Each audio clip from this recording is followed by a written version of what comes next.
14 Juli 1799, tangan gua masih hitam kena tinta, kertas panas dari mesin cetak numpuk di meja. Di luar celah pintu percetakan gua, terdengar suara yang gak bakal gua lupain. Bukan teriakan kemenangan atau nyanyian, tapi lebih mirip badai bersuara manusia. Gua tutup pintu, balik ke meja, dan terus nyetak. Nama gua Etienne Marche, penyusun huruf di distrik Saint-Antoine, Paris. Gua mau ceritain revolusi paling terkenal dalam sejarah. Bukan dari istana atau podium, tapi dari balik mesin cetak yang bau tinta dan keringat. Paris 1789 itu bukan kota yang indah kalau raw miskin.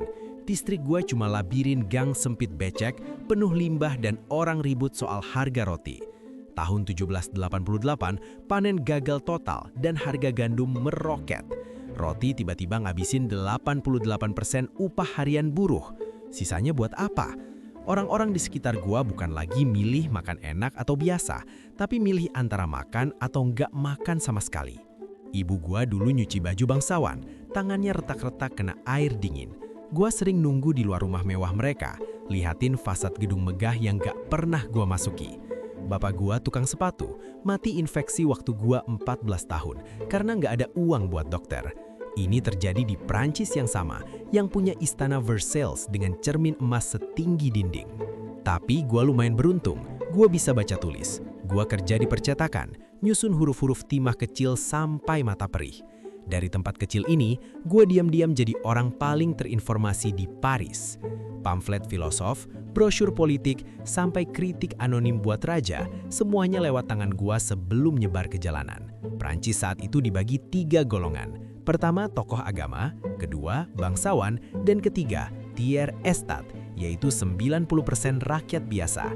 Golongan pertama dan kedua bebas pajak, menguasai tanah, dan selalu menang suara. Sementara golongan ketiga bayar semua pajak, ngerjain kerjaan kasar, tapi suaranya nggak dianggap. Tahun 1989, Raja Louis ke-16 manggil Estates General pertama kalinya dalam 175 tahun buat minta izin naikin pajak karena kas negara bangkrut. Gua mencetak ratusan undangan bersejarah itu.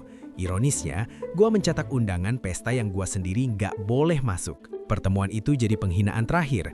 Golongan ketiga cuma minta hak suara dihitung per kepala, bukan per kasta. Ditolak. Mereka minta duduk sejajar. Ditolak. Puncaknya Louis ke-16 ngunci pintu aula sidang biar delegasi rakyat nggak bisa masuk. Mereka nggak pulang, mereka jalan ke lapangan tenis terdekat dan bikin sumpah lapangan tenis. Bersumpah nggak bakal bubar sampai Prancis punya konstitusi. Waktu gua cetak teks sumpah itu besoknya, tangan gua gemetar. Bukan karena takut, tapi karena gua tahu ini udah nggak bisa ditarik mundur. 3 minggu kemudian, Louis ke-16 mecat Necker, Menteri Keuangan kesayangan rakyat. Paris meledak. Tanggal 14 Juli 1799, masa menerbu penjara Bastille. Kenapa Bastille? Karena benteng tua di tengah kota itu adalah simbol tirani nyata yang dipakai buat menahan musuh raja. Fakta bahwa di dalamnya cuma ada 7 tahanan, termasuk pemalsu dokumen dan orang gila, itu nggak penting. Revolusi butuh simbol untuk dihancurkan. Gua nggak ikut nyerang Bastille, gua cuma berdiri di pintu percetakan, nyaksiin semuanya. Setelah gubernur penjara Delaunay menyerah, masanya masuk. Beberapa jam kemudian, gua lihat kepala Delaunay diarak pakai tombak lewat depan percetakan gua. Orang-orang bersorak dan nangis. Gua pikir ini puncaknya. Ternyata baru mulai.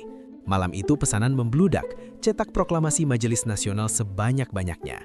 Gua kerja 2 hari full tanpa tidur. Kabar jatuhnya Bastille nyebar ke seluruh Prancis. Di desa, petani mulai bakar kastil bangsawan dan ngancurin catatan utang feodal dalam periode yang disebut ketakutan besar. Pada 26 Agustus 1789, Deklarasi Hak Asasi Manusia dan Warga Negara disahkan. Gua mencatat itu juga. Selama 2 tahun berikutnya, Prancis nyoba jadi monarki konstitusional. Louis ke-16 masih raja, tapi kekuasaannya dibatasi. Awalnya kompromi ini kelihatannya bakal berhasil. Kelihatannya. Sampai Louis ketahuan nyoba nyelamatin diri ke luar negeri di tahun 1991. Kepercayaan rakyat hancur total. Ditambah lagi, Prancis perang lawan Austria dan Prusia. Di dalam negeri, faksi-faksi saling bunuh buat rebutan kuasa, termasuk faksi Jacobins pimpinan pengacara bernama Maximilien Robespierre. Agustus 1792, masa nyerbu Istana Tuileries. Januari 1793, Louis dipegal di alun-alun kota. Prancis resmi berubah jadi republik yang lagi sibuk perang di semua sisi. Komite Keselamatan Publik dibentuk dengan Robespierre sebagai tokoh utamanya. Dari sinilah dimulai era kelam yang disebut pemerintahan teror. Mekanismenya simpel tapi gila. Seseorang dilaporin tetangga atau saingnya, diadili kilat oleh tribunal revolusioner, divonis dan gilotin yang beresin sisanya. Padahal, dokter gilotin bikin alat itu buat nyiptain kesetaraan kematian yang cepat buat semua kelas sosial. Egalite sampai akhir hayat. Tapi alat kemanusiaan itu malah berubah jadi mesin teror yang mengeksekusi 17.000 orang secara resmi dan puluhan ribu lainnya mati di penjara. Percetakan gua kebagian tugas nyatak klaster eksekusi itu. Tiap hari selalu ada nama baru. Gua susun hurufnya satu persatu. Nama-nama itu jadi nyata di kertas, dan besoknya orang-orang itu udah mati. Suatu hari, gua lihat nama pedagang kecil yang pernah minjemin gua uang pas kelaparan. Gua berhenti. Tangan gua mematung di atas mesin cetak. Gak tahu berapa lama. Gua terus nyetak. Karena di Paris tahun 1993, nolak nyetak berarti nama lo yang bakal masuk daftar besoknya. Cukup satu laporan kecil, lo tamat. Ini bukan lagi soal benar atau salah, tapi soal siapa yang lapor duluan. Sampai akhirnya datang 27 Juli 1994, anggota konvensi yang takut jadi korban berikutnya bersatu dan nangkap Robespierre. Besoknya dia dibawa ke gilotin yang sama, yang udah bunuh ribuan orang atas perintahnya. Gua ikut nonton di kerumunan, wajah-wajah di sekitar gua kelihatan lega, euforia. Ada yang ketawa, ada juga perempuan yang nangis entah karena apa. Gua nggak rasain apa-apa selain capek yang luar biasa. Robespierre percaya revolusi itu harus murni, dan musuh revolusi wajib dihancurkan tanpa ampun. Tapi siapa yang berhak menentukan kemurnian itu? Di ujungnya, bahkan teman-temannya sendiri dianggap musuh. Revolusi memakan anaknya sendiri. Itu bukan sekedar kiasan, tapi beneran terjadi. Malam itu gue jalan pulang ke percetakan.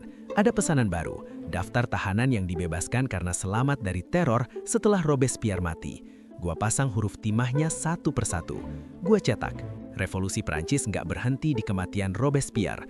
Negara terus bergejolak, pemerintah berganti, ekonomi tetap kacau. Sampai 5 tahun kemudian, Jenderal muda Korsika bernama Napoleon Bonaparte ngambil alih lewat kudeta.